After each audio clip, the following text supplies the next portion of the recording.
Hi, welcome to this QuickBooks video. We are still in our series of using QuickBooks in the ag industry. Last couple of videos we've talked about budgeting in in QuickBooks and specifically budgeting for certain crops and at a certain crop year. In previous videos we've also looked at ways to track costs in order to compare to actual results and profitability. And we've talked a couple of times about the method of using the project or the customer job feature in QuickBooks in order to track crop costs and income. So we're going to stay with that here for a little bit. But one of the big costs that we will have in this is labor, right? So we've looked at how we can write checks and so forth for expenses and code those to a certain job. But how do we do that for payroll? Well, I'm going to go to the Employees drop-down menu, enter time, use weekly timesheet. This is the key to getting these costs into the different expense categories on our reports for using crops as projects. I'm going to look at Greg Snyder, one of our employees here, and I want to look back at about the third week of November. Yeah, here we go. So here's how you fill this out.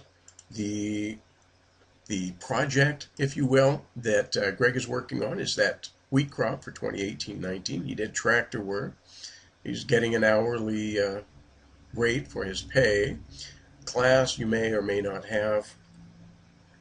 He worked 10 hours on Monday, 10 hours on Tuesday, doing tractor work. Okay, and he worked the rest of the week doing what's that? Irrigation. So he did irrigation for the rest of the week.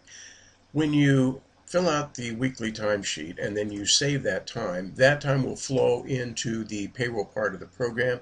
You don't have to enter those hours again when you go to do paychecks. So you only have to enter that once. But let's see what that does for us. I'm going to go to Reports, Jobs, Time, and Mileage, and let's look at a job profitability detail report, and let's pick that 2018-19 wheat crop.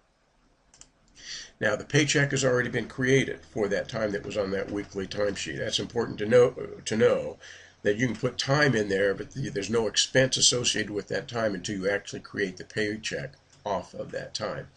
So here we have almost $1,290 in tractor work expense on that wheat crop. If I double click on this number, I can start zeroing down on some of the details of where that expense came from. I'm going to double click on this line here, and this shows me Greg's paycheck. I want to look at the paycheck detail, and up here in this section is where those hours have gone from that weekly timesheet. They flowed right into this paycheck when it was created. And you see here's the 20 hours for tractor work. And on that same weekly timesheet, we also had 30 hours on there for irrigation labor, and there they are. So by creating the paycheck in that way, that is first the weekly timesheet, then letting that time flow into the paycheck and creating the paycheck accordingly, then we get that labor cost into our reports for the project method of tracking costs and income for certain crops. So play around with that a little bit, see if that is useful to you. I hope you find that interesting, because I think it has real possibilities for tracking crop costs for farmers in QuickBooks. And thanks for watching.